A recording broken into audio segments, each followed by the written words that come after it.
Саламатсыздар ма оқушылар? Отырамыз. Рахмет. Балалар, үйге не тапсырма бердім? Қыз жібек жырын оқушыларсыз оқып келуге берген, иә?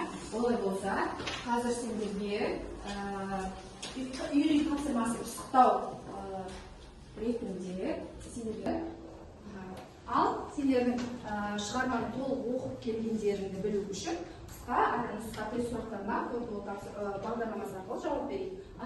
Базарбайдың неше ұлы бар екен, балалар? Келе ғой, Асылжан. Жылдам. Базарбайда 2 ұлы бар. Дұрыс айтасың. Кім? Аты жөндері? Кім? Кім еді аты? Төлеген және? Сансызбай жарайсыз.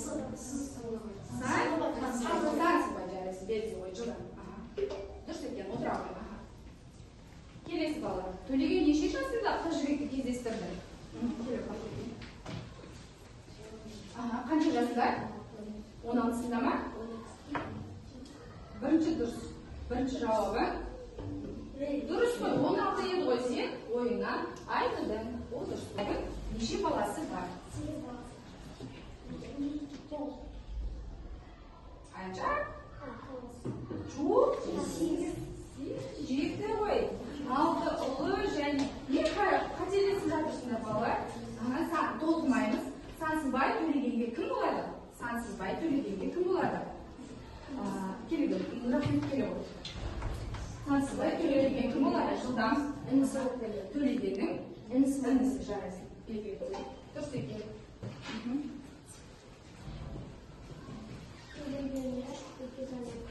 Бекежан. Бөлім күштірді. Дұрыс айтасың. Келесі. Қыз жібек Төлегенді неше жасында кездестірді балалар? Неше жасында кездестірді? Қанша жасында кездестірді? 12 жасында. Жоқ, Төлеген емес. Қыз жібек Төлегенді.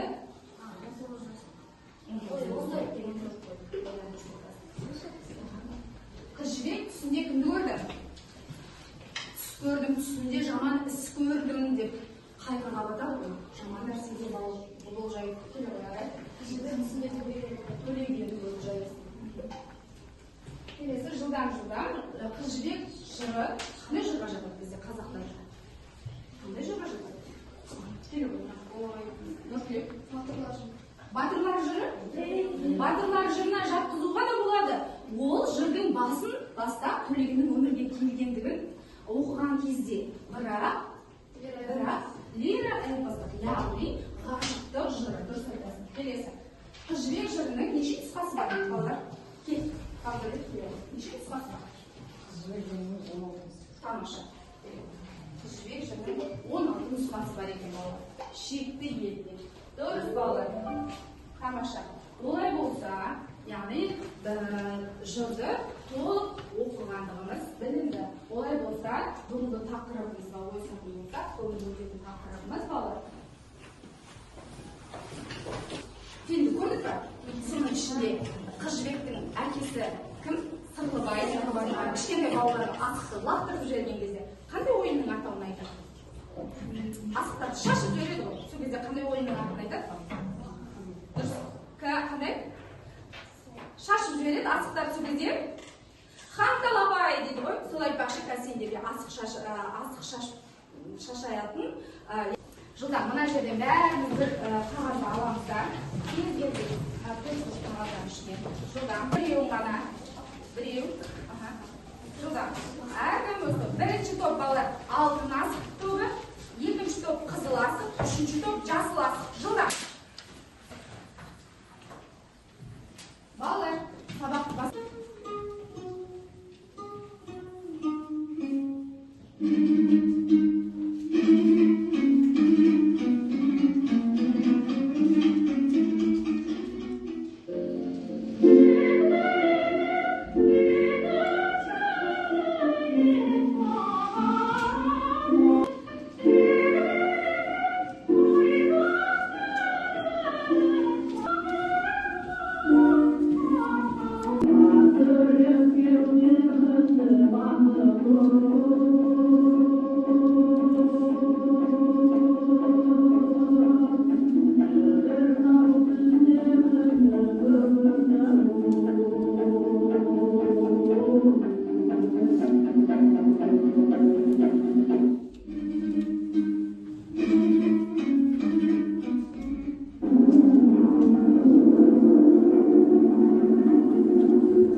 сұлулық пен парасаттың жаршысы деп атаймын деп балалар. Олай болса бүйтейік. Осы Қыз жібек жыры әрбір қазақ жырындағы бұл жыр негізі халық ауыз әдебиетінің бір бөлшегі. Осы халық ауыз әдебиетінің қазіргі замандағы қазақ балалар, яғни сіз бен бізге берері не? Не үшін біз оны оқимыз? Әрбір жыр балалар, әрбір жырды оқыған сайын өткенімізді бүгінгі күнге өнеге ретінде қабылдаймыз, балалар. Сол кездегі атам қазақтың тұрмыс тіршілігі, салт дәстүрі, мәдениеті, әдет-ғұрпы деген сияқты, осы жырдың өзінде қаншама нелер бар? Әдет-ғұрыптар бар, салт дәстүрлі, қонақжайлылық, құда түсу, сырға салу, отқа май тамызу, балалар. Одан кейін жаңағы жоқтау айту, қарай тұрсаңдар, жаңа ғана өздерді топқа бөлгенде хан талапай ойыны, яғни ұлттық құндылыққа толық тұр, балалар. Сол үшін бүгінгі жырды оқудағы бізге берер пайдасы бірден-бір осы. Енді балалар, сабақтың тақырыбы Қыз жібек жыры сұлулық пен парасаттың жаршысы деп аталынады. Бүгінгі композиция ұғымдарын меңгеруді тереңдету, Қыз жібек жырының композициялық құрылысын талдау және шығармадағы оқиға желісін өзіндік көзқарас тұрғысынан талдау. Түсінікті ме? Суреттеген қандай да бір шығарманың бөлігі және онда кейіпкердің не істеген және не баяндалған, не болғанын баяндайды, кейіпкердің немесе шығарманың не істеуі ретімен жалғасуын біз не деп айтамыз? Сюжет деп атаймыз. Олай болса, сендерге қазір топтық жұмыс беремін. Мына алтын парсы әдісі арқылы біз мынау жерге ағылшынмен көрдіңіздер, жалған, дұрыс, және толық деген сияқты. Осы тәсіл арқылы қазір мына шығарманың желісінде өтірік жазылған, немесе жалған, немесе шындық белгілейді. Түсінікті ме?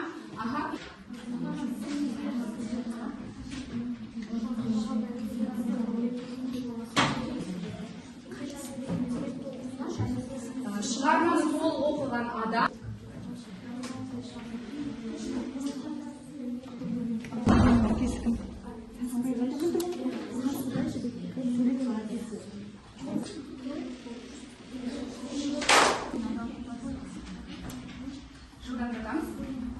тамаша.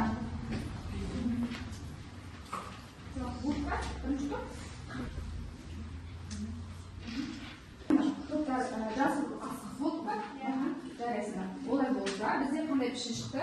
Бізде 3 жарайсыздар. Енді ішіндегі сұраққа жауап, сәйкестігін тексерейік. Оқу ғой, екінші әдем оқу ғой. Жібектің әкесі кім? Сырлыбай. Жібектің әкесі Сырлыбай. Ақбұт оқу ғой. Бір сұраққа жауап бере ғой. Жырдан? Қандай да сөйлем көрсетілген жырда? Жаңа айтып өттім ғой, мен өзімде ауызша. Құда күту, қонақ жайлы, дұрыс айтасыңдар. Бірінші ақпарат оқу ғой. Қыз жібек жыры қазақстан эпостық жырларының бірі. Шынайы ма? Эпостық жыр ма? Бізде батырлық жыр ма? Қандай жыр? Жалған ба, шындық па? Жалған. Тамаша. Келесі. Тез, бәріміз бір-бірімізге. Дұрыс, тамаша. Келесі. Бақберген. Назарбайдың төлегенде 10 баласы қайтыс болған жалған. Қанша баласы қайтыс болған? Тамаша. Келесі. Жібек төлегеннің туған қарындасы жалған. Себебі? Жібек төлегенге кім болады? Жібек төлеген. Сүйекті сөзі. Келесі. Дұрыс. Сүйгенді анасы төлегенді өмірге алып кеткенде 4 жаста болғаны жалған. Қаншада еді? 44 жаста болған. Тамаша. Келесі.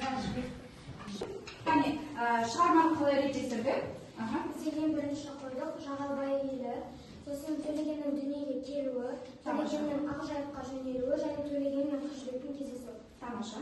Одан соң Қыз жібектің түсі, Бекежанның Төлегенді мерт қылуы, Қорен Қалмақтың Қыз жібекті айттыруы, Қыз жібектің Сансызбайға қосылуы. Тамаша, жарайсыңдар. Жасап жатқанда алдыларға өзін-өзі бағалау программа қағазын бастадым, иә?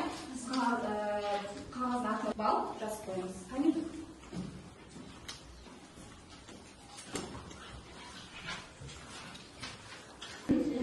Не дейді?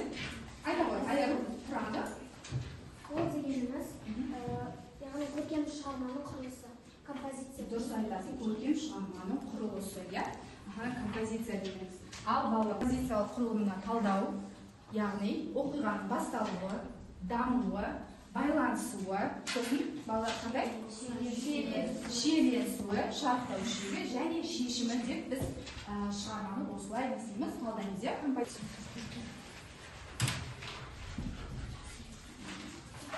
Ойланысы, дамуы, байланысуы,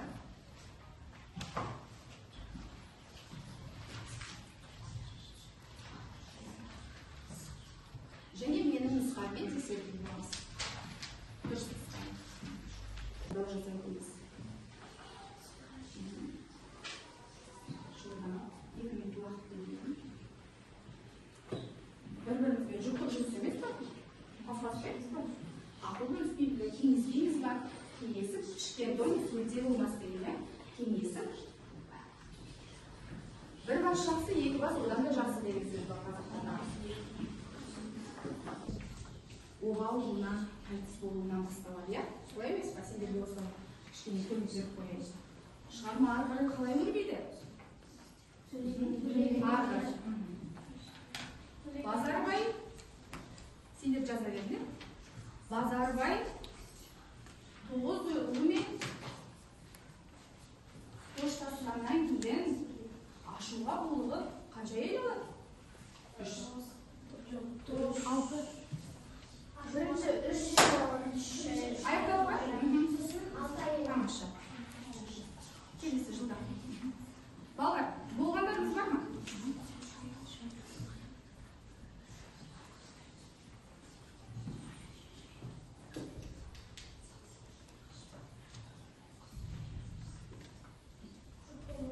Иә, жұптық жұмыс.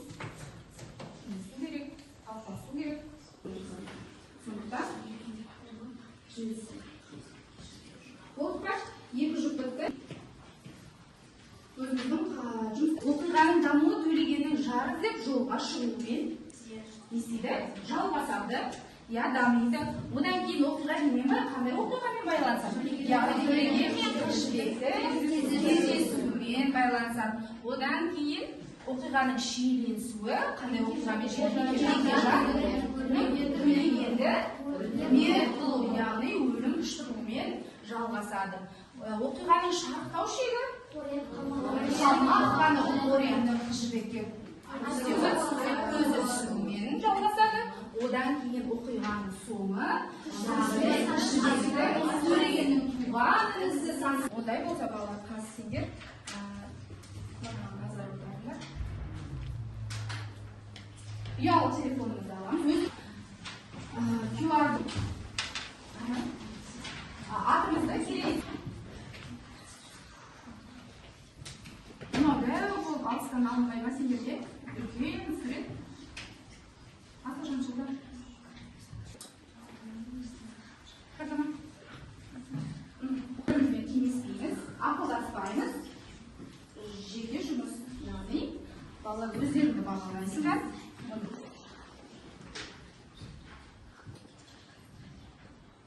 Сендерде бір телефон бар?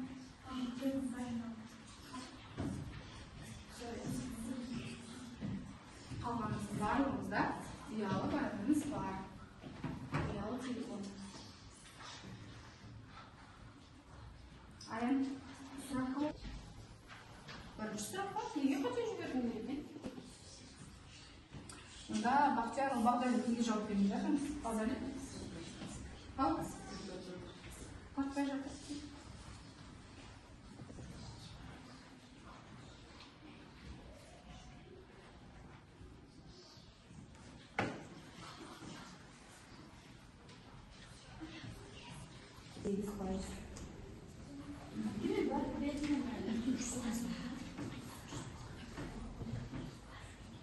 Балалар, шығарманы оқығанда әрбір ерекшелігіне детальды ақпараттарды есте сақтап оқу қажет. Мына жерде сендерге Қалмаханды Қореннің есі берілген, Сайгүліңнің Аян, қиындық соғады сұрақтарға. Сендерге мынандай сұрақтар еді. Олай болса, тез ауызша кім дұрыс жауап берген анықтай еді. Балалар, Шағалбайлардың мекені қай жер мекені? Тамаша. Енді екінші Қалмаханды Қореннің өлгенін кім көреді балалар? Жырдың соңында Ғашық абай қалып, бір айлалы қазірге көшеді. Келесі шеге кім еді балалар? Төлегеннің досы. Келесі Төлеген өмірге келгенде Базарбайдың Төлеген жібекті кімге аманаттады?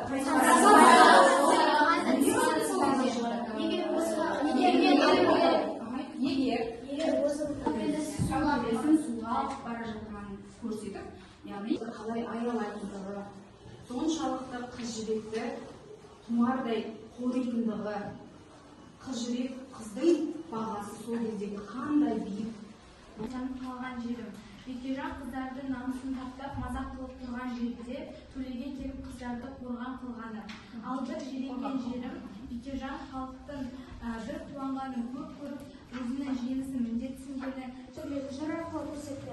Әйел адамға деген құрмет, ер адам 13 жасында отау құру деген сияқты салт дәстүрлері әсер етті.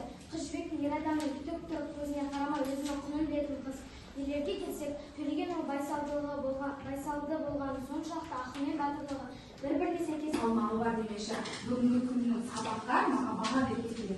Жаңағы берілген сатыштардың артынан біздің сабақ қалай өтті? Сендерге ұнады ма? Сол жылдарына не алып бара жатсыңдар деп. Егер жылға солай кеттіңдер. Олай болсын. Жылдан бір мезет уақыттегі әдет-ғұрыптар, салт дәстүрлерді